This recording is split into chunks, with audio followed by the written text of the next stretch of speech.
우리 함께 인사하겠습니다. 할렐루야. 우리 힘있게 한번 아멘 하세요. 할렐루야. 저는 오늘 이 아침 여러분들과 함께 말씀 나눌 때 이런 제목으로 여러분들에게 말씀을 전하고자 합니다. 너희는 마음에 근심하지 말라. 오늘 말씀을 다 잊어버린다 할지라도 여러분들 오늘 설교 제목만큼은 여러분들이 가슴에 새겼으면 좋겠습니다. 한번 따라합니다. 마음에 근심하지 말라. 오늘 코로나 전염병으로 인해서 많은 사람들이 생각하지 못했던 어려움을 당하여서 참 고통하면서 근심이 많은 가운데 생활하고 있습니다. 근데 이러한 우리를 향해서 오늘 말씀이 우리에게 들려주는 말씀이 있는데 마음에 근심하지 말라라는 주님의 음성입니다. 이 말씀을 여러분의 가슴에 새기시고 이 어려운 때를 믿음으로 이겨나가시기를 바랍니다. 한 번만 더 따라합니다. 마음에 근심하지 말라. 아멘. 오늘 말씀을 여러분들과 함께 제가 자세히 설명드릴 텐데 여러분들이 귀를 기울이고 오늘 말씀에 잘 들어주시기를 바랍니다. 가룟 유다는 이미 예수님의 원수인 대제사장들과 한패가 되어서 예수님을 팔아넘길 기회를 엿보고 있었습니다. 예수님은 십자가를 지시는 이 길을 꼭 가야 된다고 제자들에게 반복적으로 이야기하고 계셨습니다. 홀로 십자가의 길을 가시겠다는 예수님의 비장한 말씀에 제자들이 마음이 아팠던지 베드로는 자기의 충성을 이렇게 고백하기도 했습니다. 주여, 내가 주님을 따르겠습니다. 다른 사람은 몰라도 나는 끝까지 주님을 따르겠습니다. 그러나 주님은 베드로의 그러한 고백을 냉정하게 물리치셨습니다. 너는 오늘 밤 닭 울기 전에 3번 나를 부인할 것이다. 이런 분위기를 여러분들이 한번 머릿속으로 한번 그려보십시오. 제자들은 도대체 어떻게 해야 할지 갈피를 못 잡고 있습니다. 마음을 짓누르던 근심은 마침내 주체할 수 없는 공포로 돌변하고 말았습니다. 혼돈 속에 빠져있는 제자들을 보시고 오늘 예수님은 이렇게 말씀하십니다. 요한복음 14장 1절 말씀을 다 함께 한 목소리로 천천히 봉독합니다. 너희는 마음에 근심하지 말라. 하나님을 믿으니 또 나를 믿으라. 오늘 예수님께서 이렇게 혼돈과 공포와 근심 가운데 쌓여있는 제자들 향해서 너희는 마음에 근심하지 말라. 하나님을 믿으니 또 누구를 믿으라? 나를 믿으라 라고 예수님이 말씀하셨습니다. 근데 오늘 예수님이 말씀하신 근심하지 말라 할 때 이 근심이란 말은 헬라어로 타라소라고 합니다.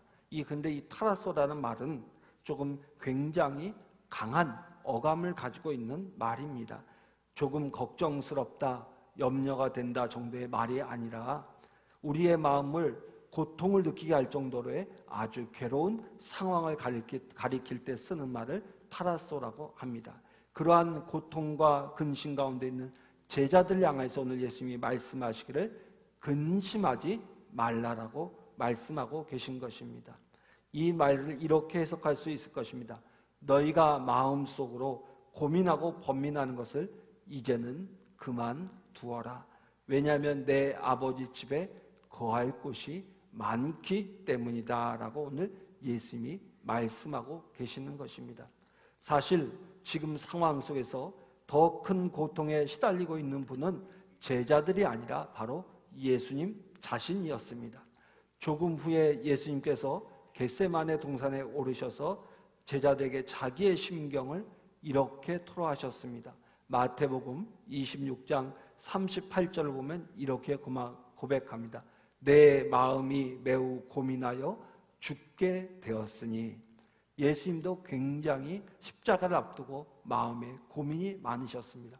얼마나 마음에 고민이 되셨던지 죽을 지경이었다고 예수님께서 고백하셨습니다. 우리는 이 말씀을 읽을 때마다 가슴이 저며오는 것을 느끼게 됩니다. 그러나 주님은 이러한 마음을 감추신 채 요한복음 14장에서 16장까지의 말씀을 통해서 근심과 공포와 불안 가운데 떨고 있는 제자들을 위로하고 권면하셨습니다. 그 첫 번째 말씀이 바로 오늘 본문의 말씀입니다. 여러분, 요한복음 14장 2절로 3절까지의 말씀을 다 함께 천천히 봉독하겠습니다. 내 아버지 집에 거할 곳이 많도다. 그렇지 않으면 너희에게 일렀으리라.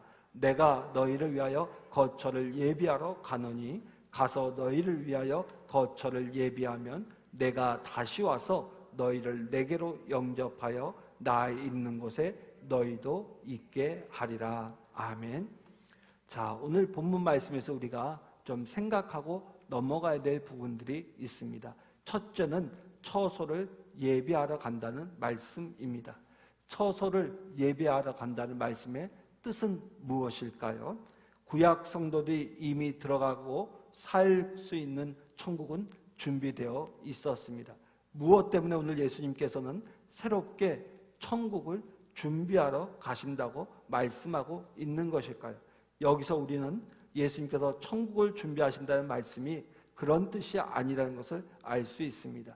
구약에서의 천국은 극히 좁게 열려 있었던 천국이었습니다. 그러한 좁게 열려 있었던 천국의 문을 전 세계 모든 사람들을 위해서 활자록 열어놓기 위해서 예수님께서 정해진 길을 가신다는 말씀입니다. 여러분, 천국의 문을 활짝 여는 유일한 방법은 예수님께서 십자가에 죽으시고 부활하시고 승천하는 것이었습니다. 예수님이 인류의 죄를 다 짊어지시고 십자가에서 그 죄값을 다 대속하여 주시지 아니하면 아무도 천국에 들어갈 수 없기 때문에 주님은 먼저 십자가를 지고 죽으셔야 했습니다. 그래서 예수님은 지금 십자가의 길을 걸어가는 것입니다. 그리고 죽으신 후에는 다시 사흘 만에 살아나실 것입니다. 예수님은 부활하심으로만 하늘과 땅의 모든 권세를 가지시고 영광의 주여 모든 인류를 하나님 앞으로 인도하는 권세 있는 구원자가 되실 것이기 때문입니다. 그러므로 주님은 반드시 부활하셔야 합니다. 어떻게 보면 부활하기 위해서 지금 십자가로 가시는 것입니다. 부활하신 후에 주님은 승천하셔서 하나님 우편에 앉으실 것입니다. 그렇게 함으로써 주님은 한번 활짝 열어놓은 천국문을 누구도 닫을 수 없게 만드실 것이기 때문입니다. 그러므로 누구든지 예수의 이름을 부르기만 하면 그날에 들어갈 수 있도록 해 주시는 것입니다. 처소를 예비하러 가신다는 말씀은 이와 같이 십자가를 지고 부활하고 승천하심으로 천국의 문을 열으시겠다는 의미입니다. 오늘 본문 3절 말씀을 보게 되면 주님은 처소를 준비하는 일이 끝나면 다시 오겠다고 말씀하셨습니다. 다시 와서 너희 내게로 영접하여 나 있는 곳에 너희도 있게 하리라고 말씀하셨습니다. 여기서 다시 온다는 말씀은 무슨 뜻일까요? 세 가지 의미가 있는데 첫째는 부활하신다는 말씀입니다. 천국으로 들어가는 길을 활짝 열어놓으신 부활하신 주님을 제자들이 다시 만나게 될 것이라는 이야기입니다. 둘째로는 성령이 오실 것이라는 말씀입니다. 예수님이 승천하시고 하나님 우편에 앉으시면 다시는 육신으로 계시는 그분의 모습을 보지 못합니다. 그 대신 주님께서는 보혜사 성령을 우리에게 보내셔서 우리를 만나시고 우리와 동행하시고 우리에게 말씀하십니다. 그러므로 다시 오신다는 말씀은 곧 성령이 오신다는 말씀과 같습니다. 세 번째로 다시 오신다는 말씀은 주님께서 재림하신다는 말씀입니다. 마지막 날에 다시금 오시면 우리를 주님의 나라로 인도하시겠다는 이야기입니다. 3절에 다시 와서라는 말은 이 세 가지 의미를 모두 포함한 대단히 중요한 말씀이라고 볼 수 있습니다. 따라서 오늘 본문의 말씀의 의미는 이렇게 정리해 볼 수 있습니다. 너희는 마음에 근심하지 마라. 내가 지금 처소를 예비하러 가지 않느냐? 예비하면 다시 올 것이다. 하나님을 믿느냐? 나를 믿으라. 그러면 너희 마음에서 근심이 떠날 것이다 라고 말씀하고 있는 것입니다. 천국문을 활짝 열어놓으신 후에는 다시 오셔서 그의 나라로 인도할 것이므로 근심하지 말라는 말씀입니다. 눈앞이 캄캄해지는 답답한 일을 만나서 깊은 고민에 빠져있는 제자들에게 저 세상 이야기, 천국 이야기가 무슨 의미가 있겠는가 하는 생각이 들기 때문입니다. 한번 생각해 보십시오. 당장 눈앞에 불을 꺼야 하는 판국에 천국의 이야기가 무슨 감동이 되겠습니까? 저 세상 천국 이야기를 듣고 근심이 사라진다는 것이 도대체 가능하겠느냐 하는 말입니다.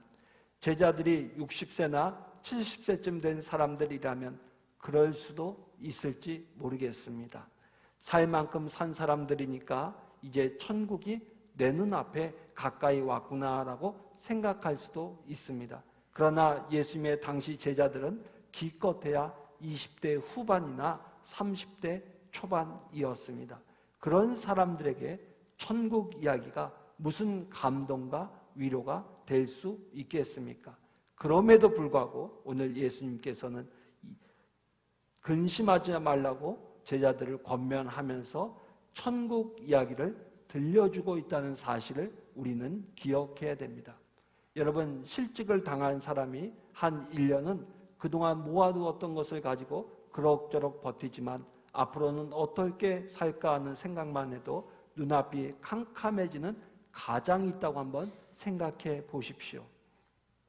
그에게 아이고 뭘 그렇게 걱정하십니까? 천국이 있지 않습니까? 하나님의 나라가 있지 않습니까? 근심하지 마세요라고 말한다면 그분에게 이 말이 얼마나 설득력이 있겠습니까? 우리가 보기에 현실 문제를 내세 문제와 연관시키는 것은 그다지 바람직한 일이 아닌 것 같습니다. 현실의 문제는 현실 문제로 해결해야 된다는 것이 우리 보통 사람들의 일반적인 생각입니다. 기독교는 현실의 고통을 잊도록 하기 위해서 천국이라는 환각제를 주사하는 그러한 도피적인 종교가 아닙니다.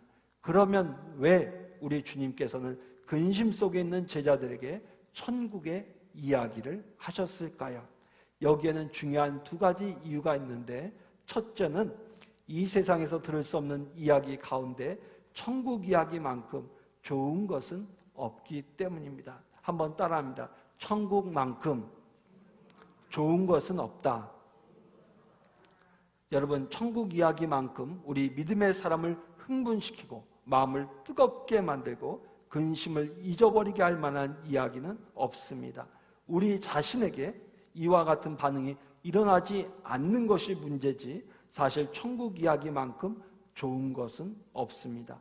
왜냐하면 천국은 우리 구원의 자체이기 때문입니다.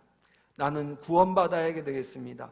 나는 구원받기 원합니다 라고 말할 때 우리는 천국을 염두에 두고 말하고 있는 것입니다. 그러므로 이 말은 이렇게 바꿀 수가 있습니다.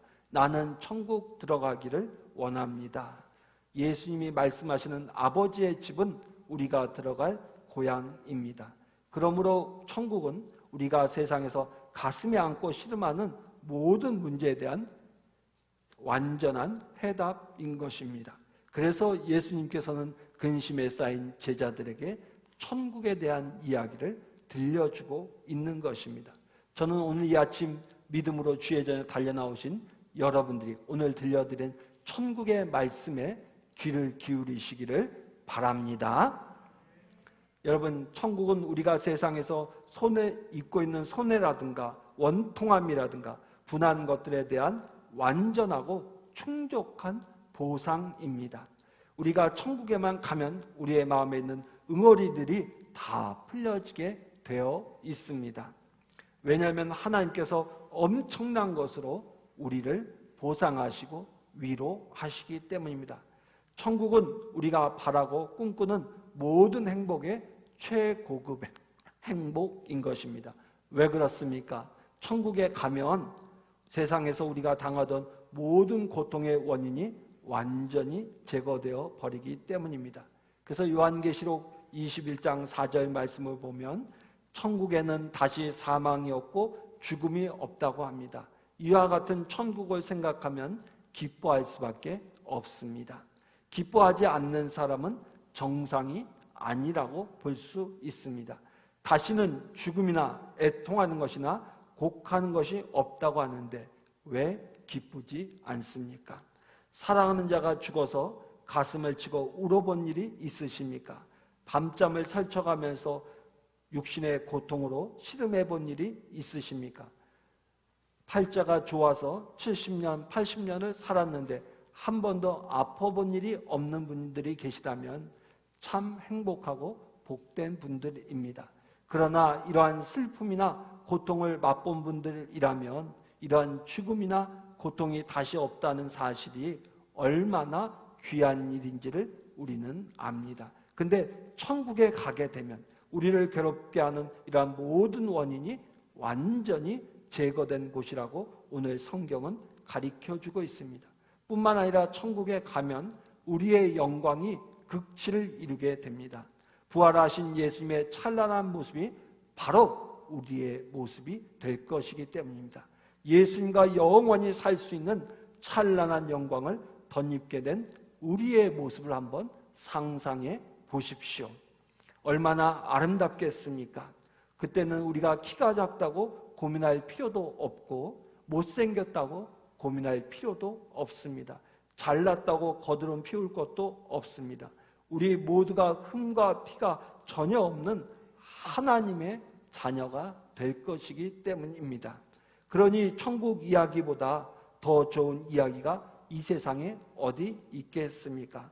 더욱이 천국에서 우리는 우리를 사랑하시는 예수님과 영원토록 교제하면서 예수님과 함께 살 것입니다. 우리를 너무나 사랑하셔서 십자가에 죽으시고 우리를 너무나 사랑하셔서 부활 승천하셔서 오늘도 하나님의 우편에서 우리를 위해 기도하고 계시는 그 주님을 이제는 영원토록 눈으로 보고 손으로 만지면서 함께 살게 됩니다. 여러분, 이것만큼 귀한 일이 어디 있겠습니까? 천국이 우리에게 중요한 것은 예수님이 그곳에 계시기 때문입니다. 황금으로 만든 집이나 12진주문, 생명나무 같은 것들이 우리에게 기쁨이 되는 것이 아니라 그곳에 예수님이 계시기 때문입니다. 만일 주님이 계시지 않는다면 우리는 천국을 천국으로 느끼지 못할 것입니다. 천국은 물건으로 만족하는 곳이 아닙니다. 예수님으로 인해서 만족하는 곳이 천국이기 때문입니다. 사랑하는 성도 여러분, 오늘 우리의 마음의 소원을 천국에 두시기를 바랍니다. 예수님이 계시는 그곳이 천국이라고 하면 천국 이야기를 하는 것보다 기쁘고 좋은 것이 어디 있겠습니까? 우리가 예수를 믿는 것은 오직 하나, 천국에 들어가기 위해서입니다. 천국은 우리 아버지의 집입니다. 아버지의 집이면 그의 자녀된 우리는 들어갈 자격이 있습니다. 우리가 예수를 믿는 순간 성령께서 우리를 하나님의 자녀가 되도록 완전히 신분을 바꾸어 놓으셨습니다. 그러므로 천국은 아버지의 집, 곧 내 집인 것입니다. 믿는 자에게는 그래서 천국 이야기만큼 중요한 것이 없고 신나는 것이 없습니다. 먹고 살기 바쁜 세상인데 무슨 천국 이야기냐고 생각하는 분이 계신다면 아직 천국에 대해서 잘 몰라서 그런 말씀을 하시는 것입니다. 우리가 진정으로 하나님의 아들, 딸이라면 천국 이야기를 들을 때마다 그 마음이 천국으로 달려갈 것입니다. 여러분, 길을 잃고 있는 아이에게 누군가 다가가서 얘야 울지 마, 내가 너희 집에 데려다 줄게 라고 말한다면 그 아이는 금세 울음을 그칠 것입니다. 아직 집에 간 것도 아니지만 그 아이의 마음은 벌써 자기 집에 가 있기 때문입니다. 아버지가 안아주고 엄마가 안아주고 뽀뽀해 주는 것을 생각합니다. 자기의 방을 생각합니다. 자기의 물건들을 생각합니다. 그러면서 벌써 마음은 자기의 집에 가 있을 것입니다. 이것이 길 잃어버린 아이의 심정일 것입니다. 오늘 저와 여러분들이 이 세상을 살면서 때로는 길을 잃어버리고 인생의 어려움을 만나서 고통 가운데 있을 때에 예수님께서 말씀하시기를 염려하지 마라, 근심하지 마라, 너희에게 아버지의 집이 있지 않냐라고 말씀하고 계시는 것입니다. 우리 역시 마찬가지입니다. 천국을 소망한 자의 눈에는 현실의 문제가 작아 보입니다. 마음을 천국에 두고 있는 사람에게는 근심이 힘을 잃어버립니다. 중요한 말씀을 한 곳 찾아보겠습니다. 로마서 8장 18절의 말씀입니다. 로마서 8장 18절의 말씀.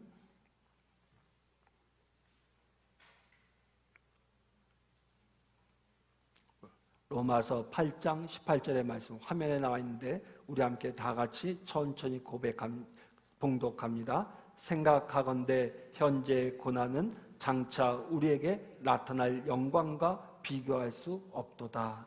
사도 바울이 선교 활동을 하면서 많은 고난을 당했습니다. 또 고난을 당하는 성도들을 바라보았습니다. 그런 자기의 삶과 성도들을 바라보면서 오늘 이렇게 고백합니다. 생각하건대 우리가 지금 현재 당하고 있는 고난은 장차 우리에게 나타날 영광과 비교할 수 없다. 여러분, 현재의 고난이라는 것은 우리가 안고 있는 근심을 말합니다. 실직이나 배고픔, 육신의 아픔 또는 이별의 슬픔처럼 우리가 이 세상에서 겪게 되는 수많은 고통을 가리킵니다. 우리 중에 이 악하고 험한 세상에서 이와 같은 현재의 고난을 완전히 피할 수 있는 사람은 단 한 명도 없습니다. 우리가 이 세상에 사는 동안은 누구나 역경과 고통을 당할 수밖에 없습니다. 그러나 장차 천국에서 누리게 될 영광을 내다보는 사람들에게는 현재 고난이나 마음을 짓누르는 근심이 큰 것이 아니라는 말입니다. 아무리 짐이 무거워도 내가 돌아갈 집이 있다고 생각하는 사람에게는 그 짐이 고통스러운 것이 아닙니다. 영원히 쉴 집으로 가는 동안 잠깐 당하는 고통이라고 생각한다면 그 고통을 짊어질 수 있는 힘이 훨씬 더 강해질 것입니다. 우리 남자분들은 군대 가서 훈련소에서 훈련을 받을 때 그 훈련을 견뎌낼 수 있는 이유가 있습니다. 그 혹독한 군대 훈련을 여러분들이 견뎌낼 수 있었던 것은 조금만 참으면 훈련이 끝나고 자대로 갈 수 있다라는 희망이 있었기 때문에 그 모든 어려운 과정을 이겨내셨을 것입니다. 저 역시 그랬습니다. 저는 훈련 받을 때 침대 생활을 했는데 어느 날 눈병이 들어서 참 어려운 시간을 맞고 있었는데 그런 아픈 가운데서 이렇게 침상에 누워있는데 제 바로 위에 2층 침대 밑에 써있는 글씨를 하나 보게 되었습니다. 국방부 시계는 돌아간다. 이제 임관 5분 전이다. 라고 누군가 선배가 그 침대 밑에다 글을 써놨어요. 그 힘들고 어려웠던 훈련의 시간이지만 시간은 계속 흘러서 마침내 이제 훈련을 마치고 임관식에 나갈 시간이 되었다라고 글씨를 써놨더라고요. 끝이 있다는 것. 끝이 있고 이제 내가 갈 곳이 있다는 것이 얼마나 귀한 힘과 위로가 되는지 모릅니다. 오늘 저와 여러분들이 코로나 전염병이라는 긴 시간들을 맞이하면서 어쩌면 너무나도 힘들고 괴롭고 마음에 근심이 많으실지 모르겠습니다. 여러분, 그러나 이 모든 어려움이 있다 할지라도 우리에게는 무엇이 있습니까? 천국이 있습니다. 우리가 갈 곳이 있습니다. 천국이 있습니다. 전염병을 우리가 이기지 못하고 죽는다 할지라도 염려하지 않을 것은 우리에게 천국이 있기 때문인 줄로 믿습니다. 여러분, 이스라엘 백성들은 참 기구한 삶을 살았습니다. 솔로몬과 다윗 왕 때를 제외하고는 늘 주변 나라들에게 시달렸고 특별히 강대국의 속국이 되어서 식민 통치를 받거나 아니면 다른 나라로 포로로 끌려가서 오랜 세월 고생해야만 하는 그러한 참 기가 막힌 삶을 살았습니다. 이스라엘 백성들이 바벨론에 의해서 멸망당하고 끌려가서 70년 동안 포로 생활을 했습니다. 그러한 포로 생활을 하다가 마침내 그들이 하나님의 은혜로 이스라엘로 돌아올 수 있는 날이 다가오게 되었습니다. 여러분, 그 사람들의 마음을 한번 상상해 보시기를 바랍니다. 부모님의 세대는 다 세상을 떠났고 이제는 그 자손들이 본토로 돌아가게 되었습니다. 몇 달을 여행해서 걸어서 돌아가야 하는 길이지만 그들의 마음은 벌써 조국에 가 있었습니다. 고향에 돌아가면 내 가족들, 친족들을 다시 만날 수 있을 것이라는 기대감과 흥분에 젖어 있었습니다. 시편 기자는 이러한 고향 땅을 향해서 감격의 발걸음을 내딛는 이스라엘 백성들의 모습을 이렇게 묘사하고 있습니다. 시편 126편 1절로 2절의 말씀입니다. 화면에 좀 띄워주시기를 바랍니다. 시편 126편 1절로 2절의 말씀, 화면에 나온 성구를 우리 함께 다 같이 천천히 봉독합니다.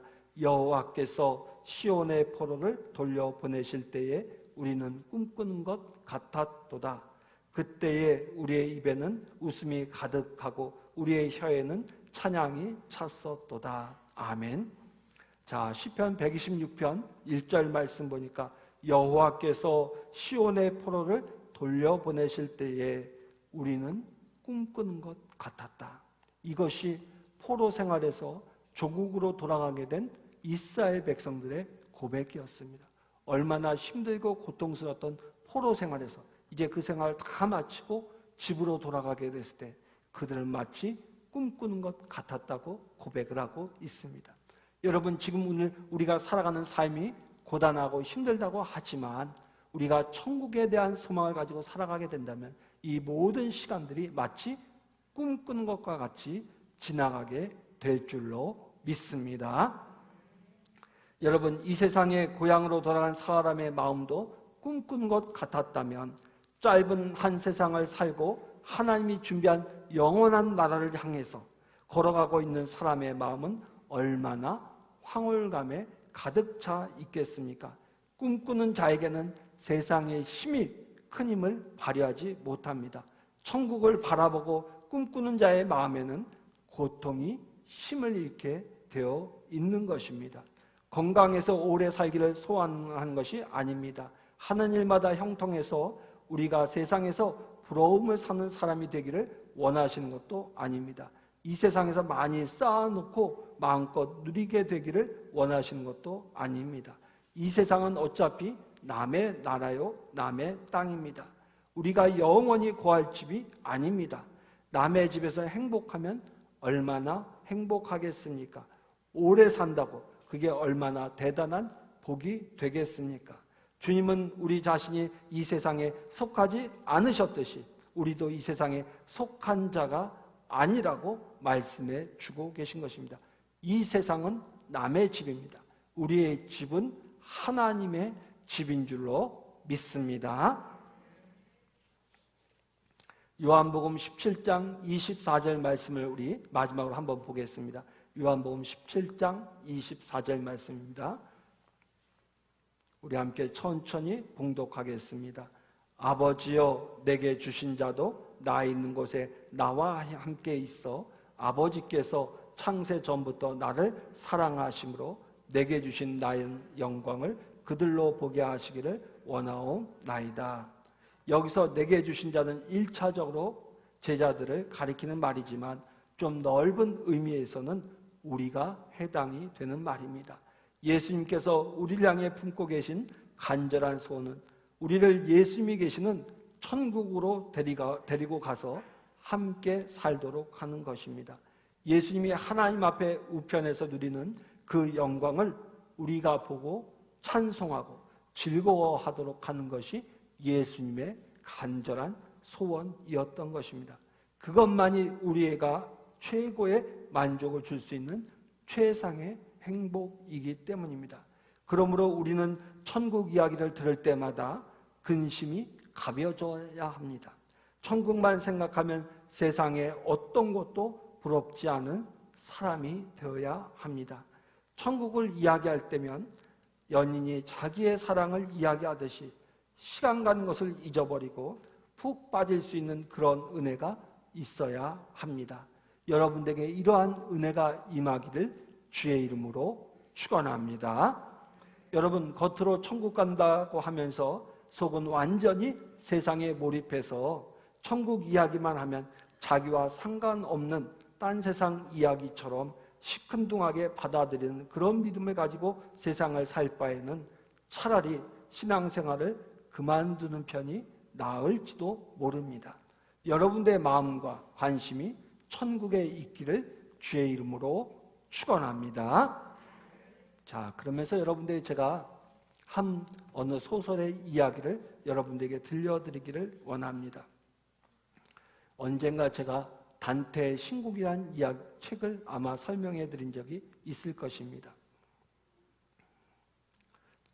그 책에 보게 되면 그 천국을 안내하는, 그러니까 죽음 이후의 세계를 안내하는 안내인이 단테를 데리고 어느 곳을 가다가 한 곳에 어정쩡 서 있는 사람들을 보고는 이렇게 말합니다. 그냥 보지 말고 갑시다. 저들을 바라볼 필요 가치가 없습니다. 이렇게 이야기해요. 그러니까 단테가 무슨 이야기인지 궁금해서 왜 그렇습니까? 라고 물으니까 저 사람들은 천국에 들어가지 못하는 사람들입니다. 뿐만 아니라 저 사람들은 지옥에서도 거절된 사람들입니다.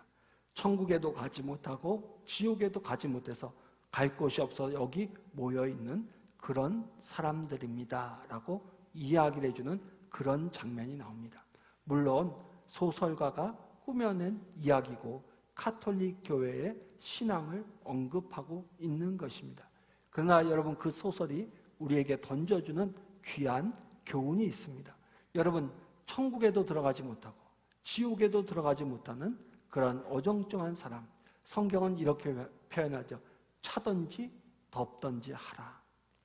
여러분, 우리가 신앙생활하면서 차지도 않고 덥지도 않다면 천국에도 못 들어가고 지옥에도 못 들어가서 죽은 다음에 한 곳에서 떠돌아다닐 수밖에 없는 비참한 인생이 될 수밖에 없다라는 것을 단테의 신곡이 잘 가르쳐주고 있는 것입니다. 사랑하는 성도 여러분, 우리가 이런 어려움 가운데서도 열심으로 신앙생활하여서 때가 되었을 때 하나님께서 저와 여러분들의 영혼을 하나님께서 덥석 붙잡아가지고 천국으로 인도할 수 있는 그러한 믿음의 사람들이 되시기를 주의 이름으로 축원합니다. 기도하겠습니다.